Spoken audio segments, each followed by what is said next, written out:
ہم ادھر بیٹھے ہوئے ہیں. ہمارا خیال ہے حکومت اس بات کو سمجھے گی اور حکومت جو ہے وہ میننگ فل ڈائلاگ کرے گی. اگر نہیں کرتی ہے تو ڈی چوک بھی جا سکتے اور ڈی چوک سے آگے. کوئی اشارہ شورا ہو گیا اور آپ کو نہیں اشارہ بیک اپ کرنا پڑ گیا تو اشارہ کوئی نہیں ہے. کسی سٹیج پہ آپ لوگ تحریک انصاف کے ساتھ الحاق کر سکتے ہیں اور جے یو آئی فیس سے بھی مل سکتے ہیں. جماعت اسلامی اپنے پلیٹ فارم سے انڈیپینڈنٹ جدوجہد کرے گی. الائنسز کا ہمارا بڑا تلخ تجربہ رہا. اسپیشلی یہ جو بڑی پولیٹیکل پارٹیز ہے یہ آپ کو درمیان میں چھوڑ کے کسی دوسری پارٹی کو جوائن کرتے ہیں. جماعت کی بڑی لمبی چوڑی تاریخ رہی کہ وہ اسٹیبلشمنٹ کے اشارے پہ باہر نکلا کرتی تھی. اس الزام کے اندر کوئی حقیقت نہیں ہے کہ ہم سمجھتے ہیں کہ P T I, Peoples Party, Muslim League Noon یہ اقتدار کی جنگ میں لگی ہوئی ہے. آپ گورنمنٹ کے ساتھ کوئی نیگوشیٹ کر پائیں گے کہ یہ دھرنا چلتا رہے گا؟ یہ 3 دن کے اجتماع تو ہم ہر سال کرتے ہیں اور اسی قسم کے ماحول میں بیٹھتے ہیں، لاکھوں کی تعداد میں بیٹھتے ہیں.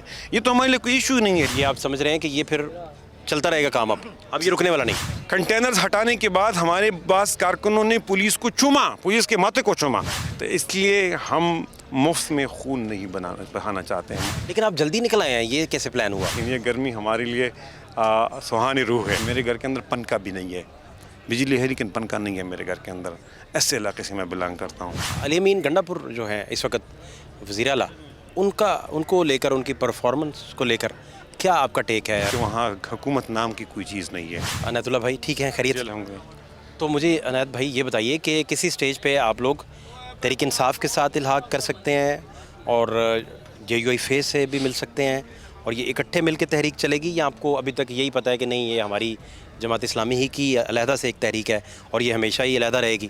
یہ آپ کی کیا انڈرسٹینڈنگ ہے؟ دیکھیں ہم اپنی پالیسی دیکھ چکے ہیں. 2018 میں جماعت اسلامی ایک پالیسی طے کر چکی ہے. وہ یہ ہے کہ جماعت اسلامی اپنے پلیٹ فارم سے انڈیپینڈنٹ جدوجہد کرے گی اور ہم کامن ایشوز پہ پارٹیوں کے ساتھ مل سکتے ہیں، ان کے ساتھ گفتگو کر سکتے ہیں، لیکن مل کے کوئی تحریک جو ہے وہ ہم تحریک اپنے پلیٹ فارم سے چلائیں گے. دوسری بات یہ ہے کہ ہم الائنسز میں نہیں جائیں گے. الائنسز کا ہمارا بڑا تلخ تجربہ رہا ہے اور الائنسز کے اندر پھر اسپیشلی یہ جو بڑی پولیٹیکل پارٹیز ہے یہ آپ کو درمیان میں چھوڑ کے کسی دوسری پارٹی کو جوائن کرتے ہیں، کے ساتھ مل جاتے ہیں، ساز باز کر دیتے ہیں. تو اس لیے ہم کسی کے ہاتھ اپنے آپ کسی کے ہاتھوں استعمال نہیں ہونا چاہتے ہیں. ہم پی ٹی آئی سے کہ ہمارے ساتھ اس طرح تو جماعت کی بڑی لمبی چوڑی تاریخ رہی کہ وہ اسٹیبلشمنٹ کے اشارے پہ باہر نکلا کرتی تھی.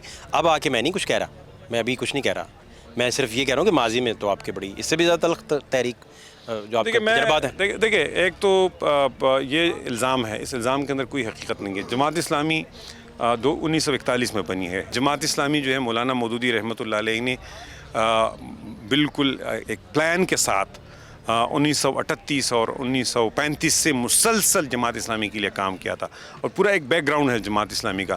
جماعت اسلامی ہمیشہ سے کے خلاف رہی ہے. تو ابھی آپ کو کامن گراؤنڈ بنتی نظر نہیں آ رہی تحریک انصاف کے ساتھ بھی اور جے یو آئی فے کے ساتھ بھی؟ جی کامن گراؤنڈ اس حد تک ہے کہ ہم سمجھتے ہیں کہ فارم 45 جو ہے اس کے ذریعے سے آڈٹ کیا جائے، جس کی سیٹ چھینی گئی ہے ان کو سیٹ دی جائے اور اس حکومت کو اپنے 5 سال مکمل کرنے دی جائے. اگر فارم 45 کے ذریعے سے آڈٹ ہو جاتی ہے، اس آڈٹ کے نتیجے میں پی ٹی آئی اقتدار میں آتی ہے، ہم کہتے ہیں پی ٹی آئی کو اقتدار دے دے، ریفارمز کرے اور پی ٹی آئی جو ہے وہ ڈیلیور کرے اپنے منشور کے مطابق. ہم یہ سمجھتے ہیں، لیکن ہمارا مسئلہ یہ ہے کہ ہم سمجھتے ہیں کہ P T I, Peoples Party, Muslim League Noon یہ اقتدار کی جنگ میں لگی ہوئی ہے. یہ لوگوں کی جنگ نہیں لڑے، لوگوں کے ایشوز کے اوپر بات نہیں کر رہے ہیں. لوگ رول رہے ہیں، لوگ تباہ ہو رہے ہیں. اس وقت بجلی کی بلوں کی وجہ سے نہ صرف عام آدمی پریشان ہے بلکہ انڈسٹریلسٹ بھی پریشان ہے، سرمایہ دار بھاگ رہا ہے. آپ کی جو دبئی لیکس آ گئی تو دبئی میں کوئی $10 ارب آپ کے پاکستانیوں کے چلے گئی، وہاں پراپرٹی اور ریئل اسٹیٹ میں پارک ہو گئی. یہ کیوں ہو گئی؟ اس لیے کہ یہاں آپ کی اکانومی سٹیگننٹ ہے، آپ کی اکانومی ایک جگہ رکی ہوئی ہے. اور کیوں رکی ہوئی ہے؟ یہ جو آپ نے آئی پی پیز کے نام سے نامناسب معاہدے کیے ہیں. آپ کو آئی پی پیز کے اندر کیا چیزیں ہیں؟ ہم کیا اس وقت کہہ رہے ہیں؟ 4 چیزیں آئی پی پیز کے اندر. ایک یہ ہے کہ آپ کو ڈالر میں پیمنٹ ہوگی. بھائی پاکستان کے اندر آپ پلانٹ لگا رہے ہیں اور پیمنٹ ڈالر میں کریں گے. آپ کا fossil fuel, imported fossil fuel استعمال کریں گے، یعنی آپ امپورٹڈ کول استعمال کریں گے یا LNG استعمال کریں گے یا تیل استعمال کریں گے. تیسری بات، آپ کو انٹرسٹ جو ہے وہ KIBOR Karachi inter bank interest کے حساب سے نہیں پے ہوگی، آپ کو LIBOR London inter bank interest جو ہے آپ کو پے ہوگی. یعنی آپ کاروبار پاکستان میں کر رہے ہیں، انٹرسٹ ریٹ جو ہے وہ آپ لنڈن کا دے رہیں گے۔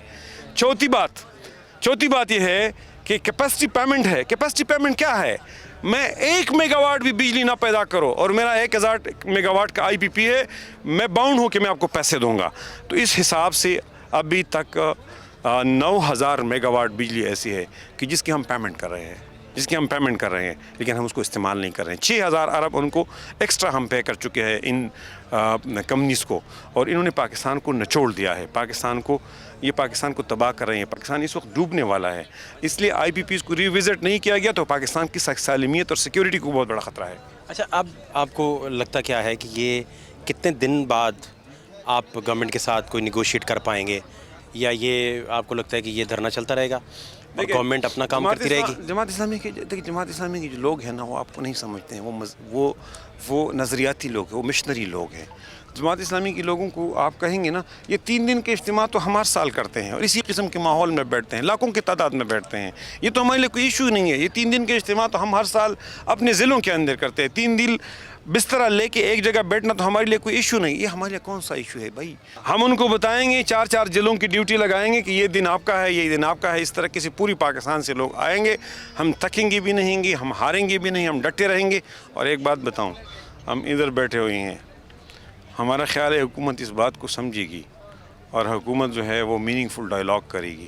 اگر نہیں کرتی ہے تو ڈی چوک بھی جا سکتے ہیں اور ڈی چوک سے آگے بھی تو کوئی اشارہ شورا ہو گیا اور آپ کو نہیں، اشارہ بیک اپ کرنا پڑ گیا؟ تو اشارہ کوئی نہیں ہے، اشارہ کوئی بعد میں پتہ چلے کہ آج بھی آپ کسی اشارے پہ یہاں کھڑے ہیں، نہیں، تو پھر کیا کریں گے؟ تاریخ کی کتابوں میں ملے گے آج بھی آپ؟ نہیں، ہم اشاروں پہ نہیں چلتے ہیں۔ ایک حافظ نعیم جو ہے، آپ ان کو نہیں جانتے ہیں، وہ ڈٹرمنڈ آدمی ہے، وہ مزاحمت، سیاسی مزاحمت پہ بلیف رکھتے ہیں۔ ہم پرامن مزاحمت پہ بلیف رکھتے ہیں، ہم پولیس کے ساتھ لڑنا نہیں چاہتے ہیں، ہم پولیس سے گالیاں نہیں دینا چاہتے ہیں۔ کل بھی آپ کو پتہ نہیں ہے، ہمارے کارکنان جب راستے سے رکاوٹیں ہٹا رہے تھے، کنٹینرز ہٹا رہے تھے، تو کنٹینرز ہٹانے کے بعد ہمارے بعض کارکنوں نے پولیس کو چوما، پولیس کے ماتھے کو چوما۔ ہم آپ کے خلاف نہیں ہے، ہم اس قوم کے لیے جنگ لڑ رہے ہیں، تو اس لیے ہم مفت میں خون نہیں بہانا چاہتے ہیں، مفت میں ہم ٹسل اور ٹکر نہیں لینا چاہتے ہیں۔